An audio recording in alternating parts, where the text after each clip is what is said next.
You don't really realize how small 5 inches actually looks until you're staring directly at it, eh?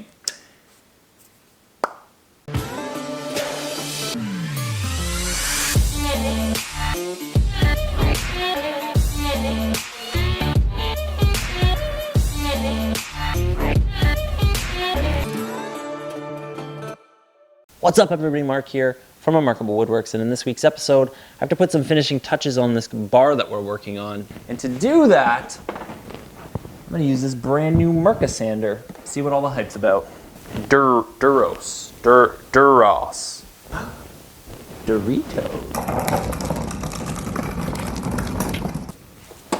Alright, so this is the Deros. It's got the push paddle here, which I really like because you can actually adjust the speed in which you're sanding just by pushing down on this paddle. You've got your power on button and then your up speed, down speed, and that just determines how fast this guy goes. It comes with a standard 6-inch pad, but you can also get a 5-inch pad, so it's kind of like a 2-for-1. And to change the 6-inch disc to a 5-inch pad, which is right here, they give you this 24mm wrench. So you just stick this inside here, and you'll hear a click. It's locked in there now. And then twist it. Give it a spin, or 6, and your pad will come right off. I'm switching over to the 5-inch backup pad because it's a lot more balanced, and that way it'll take away a lot of the vibrations in the sander. When you take your pads off, you want to make sure that you don't lose these washers or spacers that come with them. So just keep this for safekeeping inside your box. And then when you get your new 5-inch disc, it's going to come with this protector to protect the threads. So let's take that and plop this on top of there. And your 5-inch pad will come with its own spacers. So you just take this, screw it in the bottom, then use your 24mm wrench to lock things in place. Now one thing I like to make note of is there's like this little vacuum seal. You can see it. You just want to make sure that that's nice and tight against the sanding pad and the sander. It's probably better if I show you like this. Once you take your wrench, it automatically lifts up, so you can kind of see that gap there, and then when you take this out, it seals up nice and tight.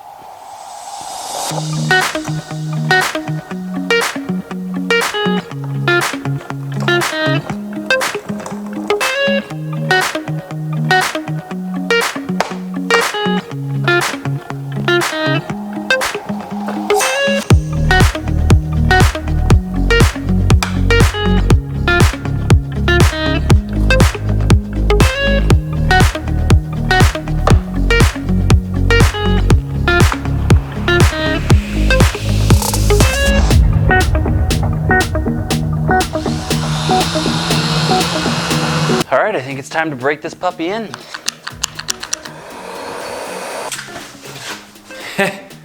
Forgot the vacuum.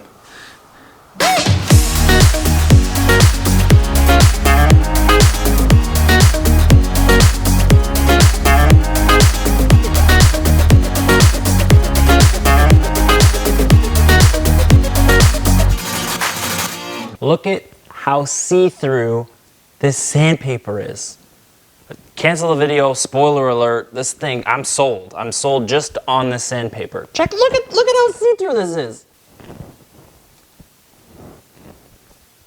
Crazy!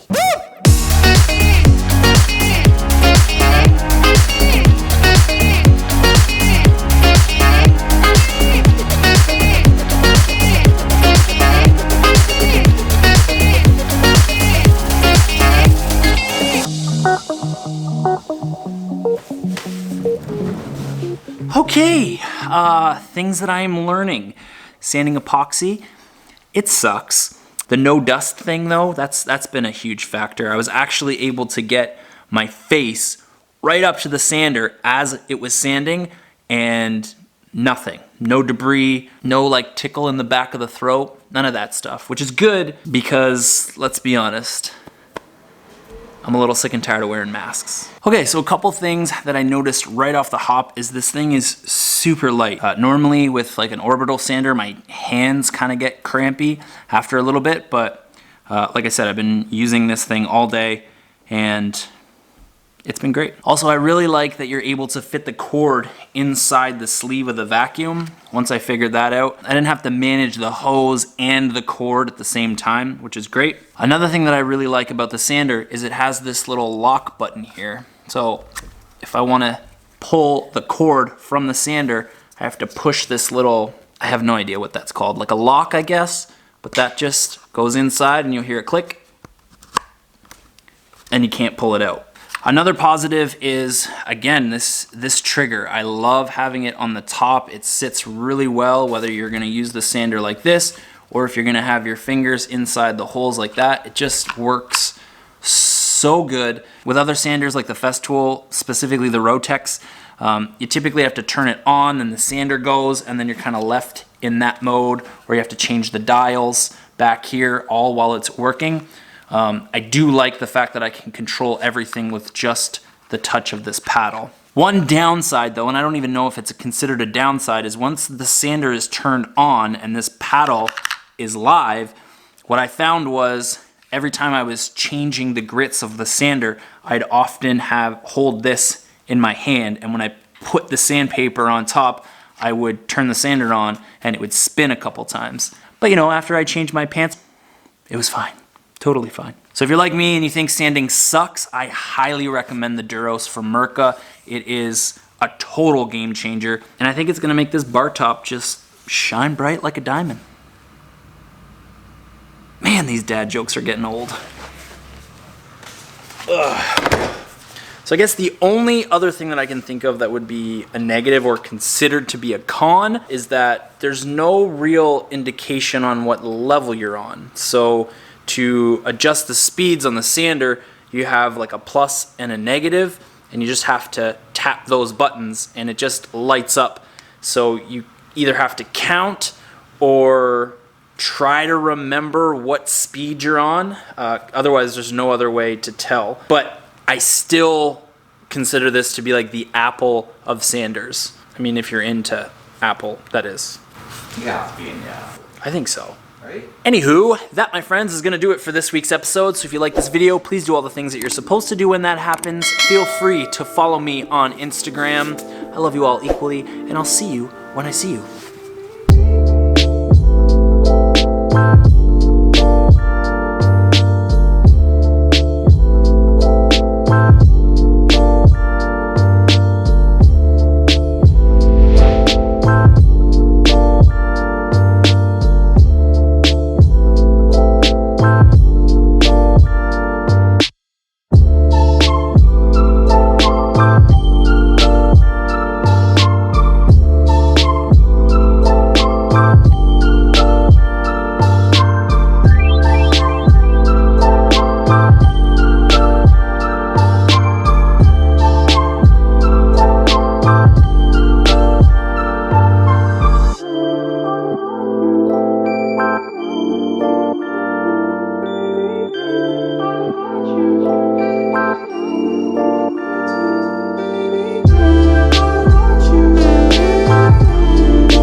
I'm not even faking this right now.